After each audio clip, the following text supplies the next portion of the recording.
This story is titled, My Sister-in-Law Swapped My Pregnancy Medication with Dangerous Pills because I wouldn't name my baby after her family's grandmother, and she almost killed my unborn child. So I made her regret everything. Hey everyone! Before we jump into today's video, I need your help. We've noticed the channel is losing some traction, and subscribing is one of the best ways you can support us.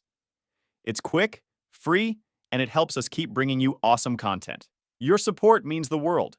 Let's keep this channel growing together. Thanks so much. Now let's start the video. Hey guys! So I never thought I'd be posting something like this on Reddit, but here we go. I still can't believe this actually happened to me. I'm Jen, 34 female, and this is the story of how my husband's crazy sister, I'll call her Jane, almost killed my unborn baby because of a freaking name. Jane has always been a total control freak. She's the oldest of my husband Dan's 31 male siblings, and man, she acts like she's the third parent or something. From the first day I met her, I knew something was off about her. She's got these weird control issues that nobody in the family wants to talk about. Jane was married for like 2 years to some guy named Rob, who finally got fed up with her telling him how to breathe and walked out. That was like 6 years ago, and since then, she's been on this string of failed relationships. Every guy ends up running for the hills after a few weeks of dating her. But instead of thinking, maybe I'm the problem, she just doubled down on controlling her siblings' lives. Like that was gonna fill the hole or something. The first time I met Jane was at this restaurant where Dan was introducing me to his family. I was super nervous anyway because meeting the family is a big deal, right? I really wanted them to like me. Dan had warned me that his sister could be a bit much. But holy crap, was that an understatement. Within like 5 minutes of sitting down, Jane starts interrogating me like I'm a suspect in a murder case. What exactly do you do for work? How much do you make? Do you have student loans? What's your credit score? Do you plan on having kids? How many? When? What's your relationship like with your family? I barely had time to swallow my food between questions. When I told her I was a middle school teacher, at the same school where Dan teaches, which is how we met, she literally rolled her eyes. She was like, "Oh, so you both work at that underfunded public school? How do you plan to afford a house on those salaries?" Meanwhile, Dan and I were both perfectly happy with our careers and had already figured out our finances. Thank you very much. I tried to just laugh it off and be nice, but Jane spent the entire dinner making these little digs at me. Dan always said he wanted to marry someone who could cook. Do you cook, Jen? Just constant little jabs wrapped up in fake smiles. After dinner, Dan apologized like crazy and explained that Jane had been like this with anyone he dated. Apparently, she scared off his college girlfriend by showing up at her dorm and telling her she wasn't ambitious enough for Dan. Another girl got the, "You're not pretty enough for my brother" treatment. Jane basically appointed herself as the gatekeeper to Dan's love life. His parents are actually pretty nice people, but they've spent so many years dealing with Jane's behavior that they've kind of given up. They do this thing where they smile awkwardly and say, "Oh, that's just Jane being Jane," whenever she does something totally inappropriate. They're nice to me, but never actually stand up to Jane when she's being a jerk. Dan always stuck up for me, though. He'd tell Jane to back off and mind her own business. He even threatened to stop coming to family events if she couldn't be civil to me. That just made her hate me more because, in her mind, I was turning her brother against her, when really he was just growing a spine. I tried to be the bigger person for so long. I invited her to my birthday parties. I sent her Christmas cards. I even helped her move apartments once when everyone else was too busy. They probably just didn't want to deal with her bossing them around for 8 hours. Nothing worked. She would accept my help and then turn around and tell Dan that I folded her sweaters wrong or scratched her coffee table or whatever. Honestly, we should have just cut her off completely. But you know how it is with family. You keep giving chances to people who don't deserve them because they're family, and that's just how they are. Dan would say stuff like, "She's still my sister, and she's got issues, but she means well." It's that family guilt thing that keeps toxic people in your life way longer than they should be. After a couple years of dating, Dan proposed, and Jane completely lost her shit. She tried to convince Dan that I had trapped him somehow. She even suggested I might be faking a pregnancy to get him to propose. I wasn't even pregnant. When that didn't work, she tried to take over our wedding planning. She had opinions about everything: the venue, the food, the music, my dress, the invitations. She kept saying stuff like, "As the sister of the groom, I think I should have a say." When we didn't let her plan our wedding, she showed up to the ceremony wearing white. Like, seriously? That's some next-level petty right there. During her speech at the reception, which she insisted on giving even though we didn't ask her to, she told this super embarrassing story about Dan wetting the bed when he was 8 and then ended with, I just hope Jen is patient with all his little quirks. The whole room was just awkwardly silent. After Dan and I got married 2 years ago, Jane somehow got even more insane. Like she apparently decided that her new job was marriage quality control inspector or something. She started showing up at our house unannounced like 3 or 4 times a week, usually right around dinner time. Coincidence? I think not. The first few times I was still trying to play nice. Oh, Jane! What a surprise. We were just sitting down to eat, but there's plenty if you'd like to join us. She'd act like she was doing us this huge favor by accepting. Then she'd take 2 bites of whatever I made and make this face like she just bit into a lemon. You guys eat pasta this often? No wonder Dan's put on a few pounds. Just constant little criticisms about everything. After dinner, she'd walk around our house like she was doing a damn health inspection. She'd run her finger across our bookshelves looking for dust. She'd open our fridge and cabinets without asking and start reorganizing things. Once she actually brought her own cleaning supplies with her, because apparently our bathroom wasn't up to her standards. One time I caught her going through our mail. Another time she was looking in our closet critiquing how we organized our clothes. She even tried to go through our nightstand once, but that's where I drew the line. I was like, Jane, that's private. And she acted all offended like I was being unreasonable. I tried talking to Dan about it, and he agreed it was getting out of hand. He started telling Jane she needed to call before coming over, but she'd just ignore him or get super dramatic about it. I didn't realize I needed an appointment to see my own brother. Or, wow, marriage has really changed you. You never used to be so unwelcoming. Then she'd go crying to their parents about how Dan had changed since getting married, and how I was turning him against the family. His parents would call Dan all concerned, and he'd have to explain that asking your sister to call before coming over is actually a normal boundary that most adults respect. The worst part was that his parents kind of took her side. They'd say stuff like, you know how Jane is, she just wants to be involved, or she's just looking out for you, or she's family, she doesn't need to call first. They'd been dealing with Jane's control issues for so long they thought her behavior was normal. We started locking our doors and not answering when she'd randomly show up. She'd stand outside knocking for like 20 minutes sometimes, peering in our windows, calling Dan's phone over and over. Then we'd get these long, guilt-trippy texts about how disrespectful we were and how family should always be welcome. One time, she actually used the spare key Dan's parents had for emergencies to let herself in while we were at work. We came home to find her rearranging our kitchen cabinets because apparently we had them organized all wrong. That was the final straw for Dan. He took the key back from his parents and told them they needed to respect our privacy. His mom, Karen, tried to defend Jane, saying, she's just trying to help. She's always been the organized one in the family. His dad, Tom, was a bit more understanding, but still made excuses like, that's just how she shows she cares. I remember telling Dan, your sister isn't caring, she's controlling. There's a big difference. I think that finally clicked for him. He started setting firmer boundaries with Jane, which of course made her hate me even more. In her mind, I was the evil witch who had cast a spell on her precious baby brother. Jane started spreading all these rumors about me to the extended family. Dan's cousins and aunts and uncles would give me these weird looks at family gatherings. Later, we found out Jane had told them I was isolating Dan from his family, and that I was probably cheating on him because I acted secretive. She told Dan's grandma that I was terrible with money and would probably bankrupt them. Dan's younger siblings, Kim, 27 female, and Andy, 25 male, were actually pretty cool with me. They'd dealt with Jane's controlling behavior their entire lives and were just glad someone was finally standing up to her. They started coming over to our place to hang out without telling Jane, which drove her absolutely nuts. Jane tried to get them to spy on us for her. She'd ask them questions like, so what's their house look like? Is it clean? What did you guys talk about? Did Jen say anything about me? They'd usually just make stuff up to get her off their backs. The holidays were the absolute worst. Jane appointed herself in charge of all family gatherings, even though nobody asked her to be. She'd assign everyone dishes to bring, but then criticize whatever you made. Oh, Jen, you brought store-bought rolls?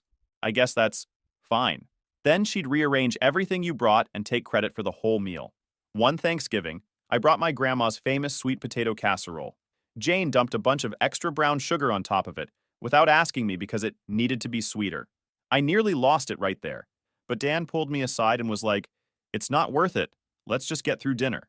That was our strategy for a while, just trying to minimize contact with Jane and get through the required family stuff without major incidents. But things took another turn 3 months ago when Dan and I found out I was pregnant. We were super excited. We'd been trying for about a year. I had started to worry something might be wrong with one of us, but nope, just took a bit longer than expected. When I saw those two lines on the pregnancy test, I literally screamed so loud Dan thought I found a spider or something. We decided to wait until I was past the first trimester to tell anyone, just to be safe. But when it was time, we figured we'd announce it at a family dinner at Dan's parents' place. I was nervous about Jane's reaction, but Dan was like, maybe this will help her chill out a bit. She's always talking about wanting to be an aunt. The dinner started out pretty normal. Jane was being her usual slightly annoying self, asking me if I'd finally learned how to make a proper roast, when she heard Karen was letting me help with dinner. I just smiled and ignored it because I was so excited about our news. After the main course, Dan said we had an announcement to make. As soon as the words, "Jen's pregnant," left his mouth, the table erupted. His parents were crying and hugging us. Kim and Andy were cheering. And Jane, well, Jane actually seemed normal for once. She jumped up and hugged me, like an actual genuine hug, not one of those fake side hugs she usually gives me. She started crying and saying she couldn't wait to be an aunt. For like 5 whole minutes, I thought, wow, maybe a baby really will change things with Jane. Then came dessert, and everything went to hell. Jane suddenly stands up with her wine glass. She'd already had like 3 at this point, and makes this announcement like she's the Queen of England or something. Since this is Mom and Dad's first grandchild, I think we need to talk about names. I've always dreamed of naming my first niece or nephew after Grandma Liz. Their grandmother Elizabeth had died like a year before I met Dan. She was apparently this amazing woman who held the family together during some tough times. Jane went on and on about family traditions and honoring Grandma Liz's memory. The whole table got super quiet. Dan and I exchanged this oh crap look because we had already decided on names. If it was a boy, we were going to name him after Dan's grandpa Joe.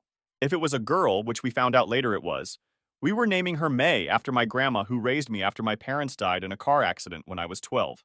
My grandma May worked 2 jobs to put me through school after my parents died. She was my rock, my everything. She passed away from breast cancer just last year, and it meant the world to me to honor her by naming my daughter after her. Dan cleared his throat and said, actually, Jane, we've already decided on names. If it's a girl, we're naming her May, after Jen's grandmother. The look on Jane's face. I swear temperature in the room dropped like 20 degrees. Her fake smile just froze in place, and then slowly morphed into this look of pure rage. May? What kind of name is that? No one in our family is named May. I tried to explain about my grandma, how important she was to me, how she'd raised me after my parents died. Jane cut me off mid-sentence. But this is the first grandchild in our family. It should have a name from our family traditions. Dan's mom tried to smooth things over. Jane, honey, May sounds like a beautiful name, and it's their baby. They get to decide. That's when Jane completely lost it. She slammed her wine glass down so hard it broke, sending red wine and glass shards across the table. This is bullshit. She comes into this family and just throws away all our traditions? That's so disrespectful. Then she looked right at me and said something I'll never forget. Your grandmother wasn't even your real parent, so it doesn't matter as much as honoring our family's actual grandmother. The whole table gasped. I burst into tears. Who says that to someone whose parents died when they were a kid? Dan jumped up and yelled at Jane to apologize immediately.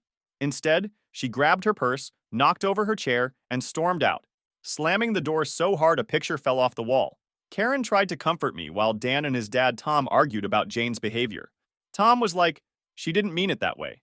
And Dan was like, how exactly did she mean it then? There's no other way to interpret what she said. The rest of the night was super awkward. We left pretty quickly after that. In the car, Dan kept apologizing for his sister, saying he'd never seen her get that bad before. I was still crying, partly from the shock of what she'd said, and partly from pregnancy hormones making everything feel 10 times worse. Over the next few weeks, Jane went on this crazy smear campaign against me. She told everyone in the family that I was disrespecting their traditions and trying to erase their family history. She even called my school principal and tried to complain about me. Luckily, he knew me well and didn't take her seriously. Dan's parents were stuck in the middle. They'd call and say stuff like, maybe you could use Elizabeth as a middle name? Or Jane's just very emotional about family traditions. They weren't directly taking her side, but they weren't exactly shutting down her behavior either. Our baby shower was a total disaster because Jane showed up uninvited and spent the whole time making passive-aggressive comments.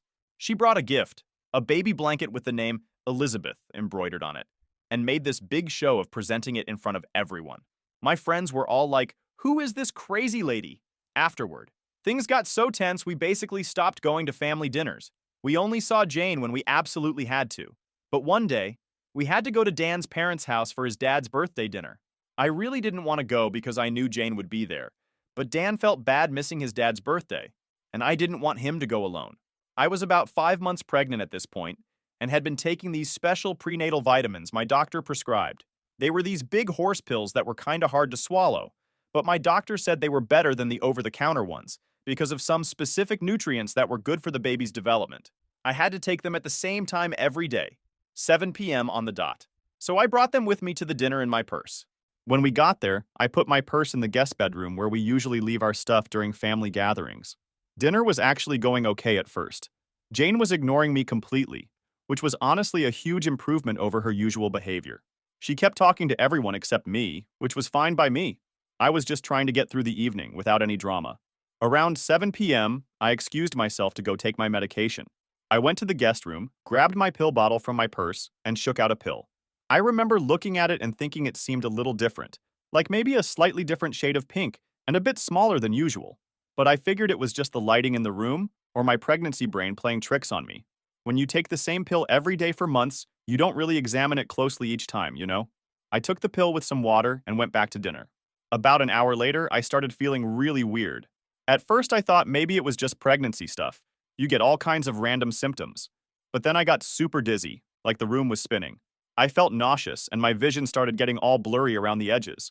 Then I felt these sharp cramps in my abdomen, way worse than any normal pregnancy pains. I remember grabbing Dan's arm and whispering, "Something's wrong." He took one look at me and immediately knew this was serious. My face had apparently gone completely white, and I was sweating. Dan told his parents we needed to go to the hospital and helped me up. I could barely walk at that point. Jane was just sitting there watching with this weird expression on her face. Not concerned like everyone else, more like curious? Like she was watching to see what would happen next. The drive to the hospital is mostly a blur. Dan was speeding, and I was in the passenger seat trying not to throw up or pass out. The cramps were getting worse, and I was terrified I was losing the baby. When we got to the ER, they took me back immediately. The doctors asked me a bunch of questions about what I'd eaten, if I'd fallen, what medications I was taking. When I mentioned my prenatal vitamins, they asked to see them. Dan said they were at his parents' house, but described them in detail. The doctor looked concerned and ordered some blood tests. While we were waiting for the results, Dan called his parents to tell them what was happening. His mom, Karen, immediately went to the guest room to get my pill bottle to bring to the hospital. That's when things got even crazier. Karen called back about 15 minutes later, totally freaking out. She'd found my actual prenatal vitamins hidden behind some books on the bookshelf in the guest room. The pill bottle in my purse had been switched with something else. The doctors ran some tests and found something in my system at a dangerously high level, something that could seriously mess with a pregnancy. The doctor told me straight up that if we hadn't come to the hospital when we did, I could have lost the baby. While I was being treated, Dan's dad searched the house and found an empty prescription bottle in Jane's purse, which she'd left behind when she quietly left after I got sick. The bottle had contained the exact same medication that was now in my system. When Dan's dad called Jane to confront her, she didn't even deny it. She actually said, maybe now she'll understand the importance of family traditions. Like, what the actual fuck? She tried to make my baby die because of a name? Dan called the police right away. I spent the night in the hospital being monitored and getting treatment to counteract the medication. The whole time I was terrified I was going to lose my baby. The doctors kept checking the heartbeat, and every time I heard that little thump, I would burst into tears of relief. Dan was beside himself with guilt and anger. He kept saying he should have protected me better, that he never thought his sister would go this far. His parents showed up at the hospital around midnight, both of them crying and apologizing over and over. They finally realized just how dangerous Jane's controlling behavior had become. The police came to the hospital to take my statement. They took the pill bottle as evidence and said they'd be arresting Jane. I couldn't believe this was actually happening. It felt like some crazy TV movie plot, not real life, but it was very real. Jane tried to claim it was just a prank gone wrong and that she only wanted to scare me into changing my mind about the name. But nobody believed that BS for a second.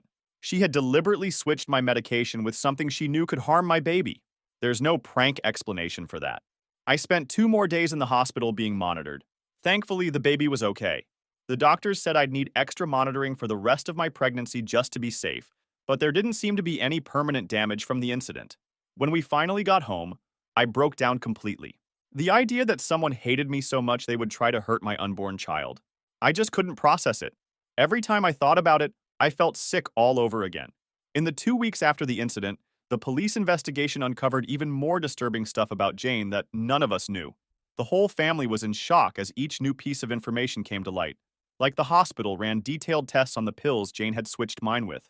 They weren't just random pills she had lying around. They were high-dose blood pressure medication specifically known to cause complications in pregnancy. The doctor explained that these particular pills cause rapid drops in blood pressure, which can lead to placental problems and potentially cause a miscarriage. The police took this super seriously. They got a warrant to search Jane's apartment, and what they found was like something out of a crime show. She had a whole drawer full of different medications, many without prescription labels. There were notebook pages where she'd written down effects of different drugs, with special notes about which ones were dangerous for pregnant women. But that wasn't even the craziest part. The cops got a warrant for Jane's computer and phone records, and what they found was straight up terrifying.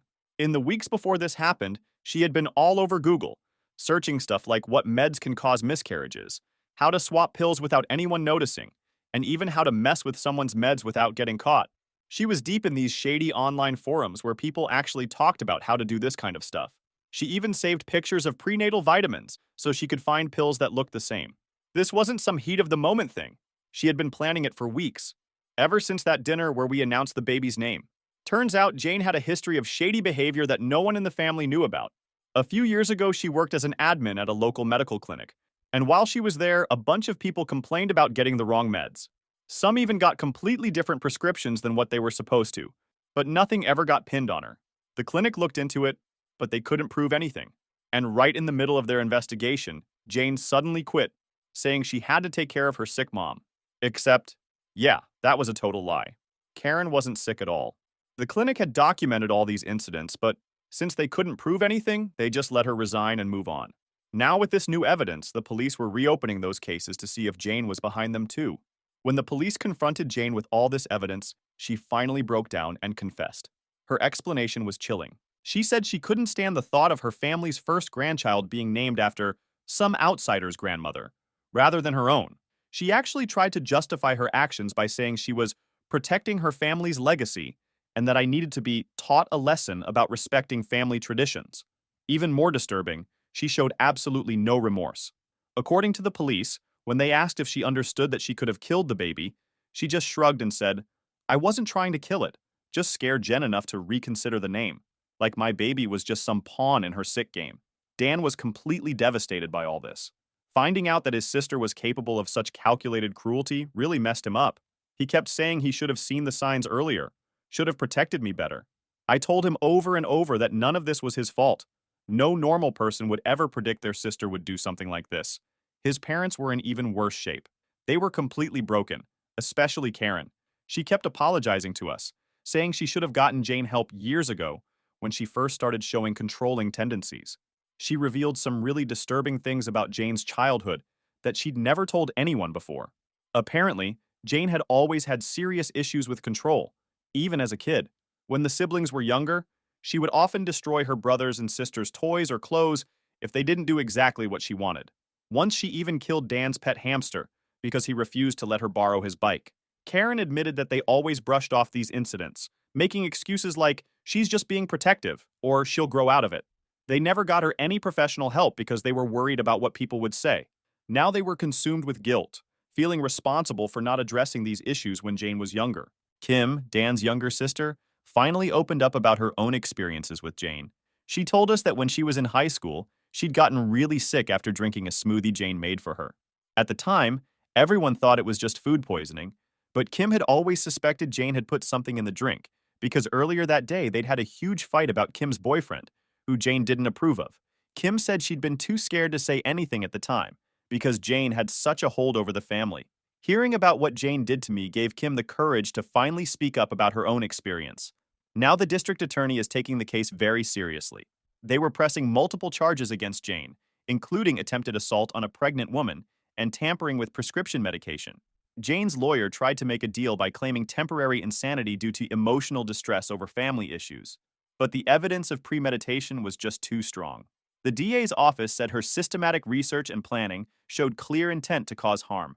We were granted a restraining order against Jane. She wasn't allowed to come within 500 feet of us or contact us in any way. The police advised us to install security cameras around our house, just in case she tried anything else after being released on bail. They were concerned she might try to retaliate now that she'd been exposed. As for me and the baby, we were doing better physically. The doctors were monitoring us very closely with weekly ultrasounds, but they said there didn't seem to be any lasting damage from the incident. The whole experience was incredibly traumatic, though. I became paranoid about my medication, triple checking everything before I took it. Dan started keeping all my medications in a lockbox that only we had the key to. The whole family was falling apart. Dan's parents started therapy to deal with their guilt. Dan was having trouble sleeping, constantly checking our security system and getting up in the middle of the night to make sure all the doors and windows were locked. Kim and Andy were processing their own childhood traumas with Jane that they'd suppressed for years. But through all this, we still had a baby on the way. We were trying to stay positive and focus on preparing for our daughter. But it was hard with this dark cloud hanging over everything.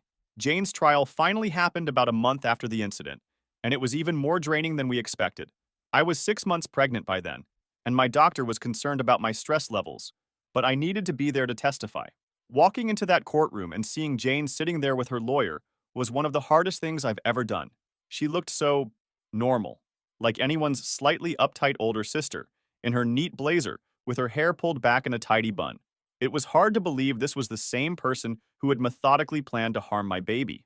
Jane's lawyer pulled out all the stops. He brought in coworkers and friends to talk about how sweet and thoughtful she was, always remembering birthdays, running charity drives, just the nicest person ever.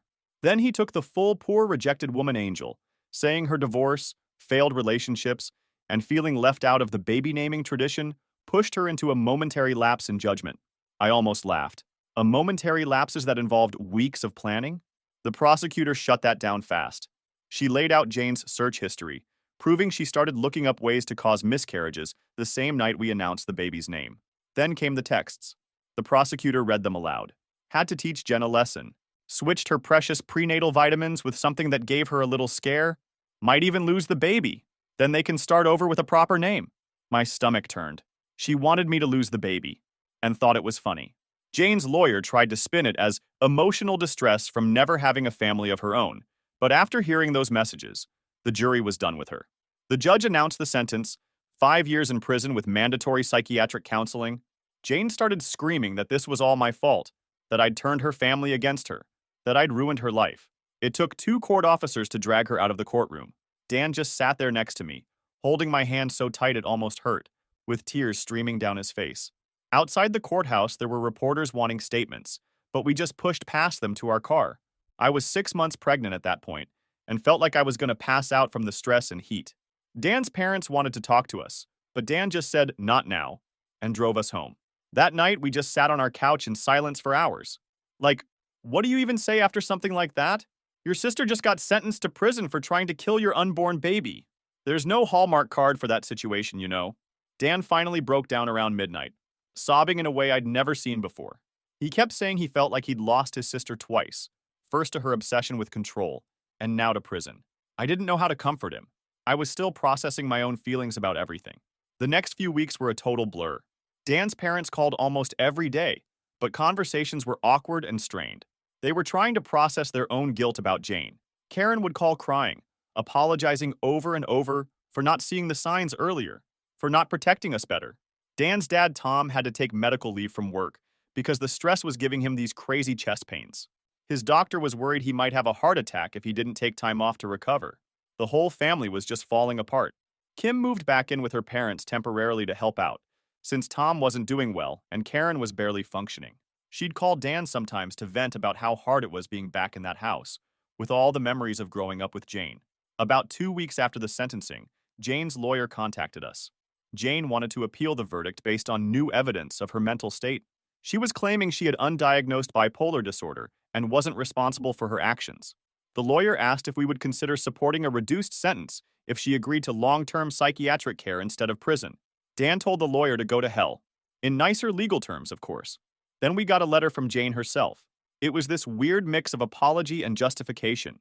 She wrote that she never meant to really hurt the baby and that she was just trying to make a point about family traditions. She said the medication wasn't supposed to be that strong, and she thought it would just make me a little sick, so I'd reconsider the name choice. Like, what? How does that make anything better? I wasn't even sure she was actually sorry or just sorry she got caught.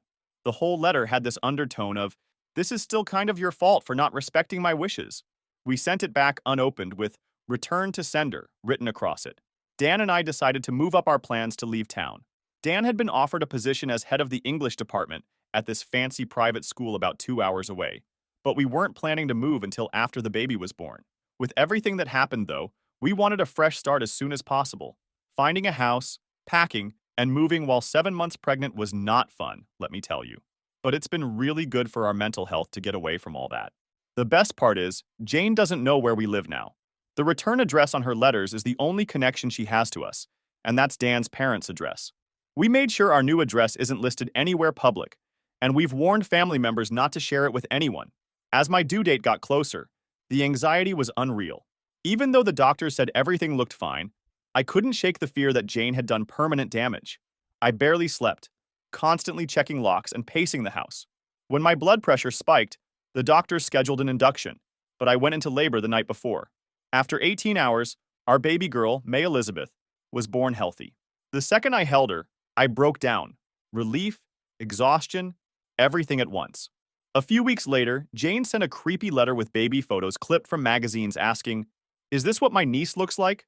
Turns out a distant cousin had been updating her. We cut them off immediately, and Jane's prison mail got flagged. Even with her still lurking in the background, we focused on May. 4 months into our new life, things finally felt normal-ish. Jane still writes, still asks if we've forgiven her, but forgiveness isn't owed, and keeping May safe will always come first. Edit. A lot of people are asking why we included Elizabeth as May's middle name after everything Jane did. We wanted to reclaim it because Elizabeth was Dan's grandmother's name too, not just Jane's pick. The name belongs to the family, not just to Jane. We didn't want to let her ruin that connection forever. Plus, May Elizabeth just sounds pretty together. Edit 2. Someone in the comments called me the AH for not being more understanding of mental illness. Let me be super clear. Mental illness might explain behavior, but it doesn't excuse it. Jane knew exactly what she was doing. She researched medications, made detailed plans, and bragged about it afterward. She wasn't having some dissociative episode. She made calculated decisions over weeks that could have killed my baby. I have plenty of compassion for people struggling with mental health issues, but not when they use those issues to justify attempted harm to an unborn child.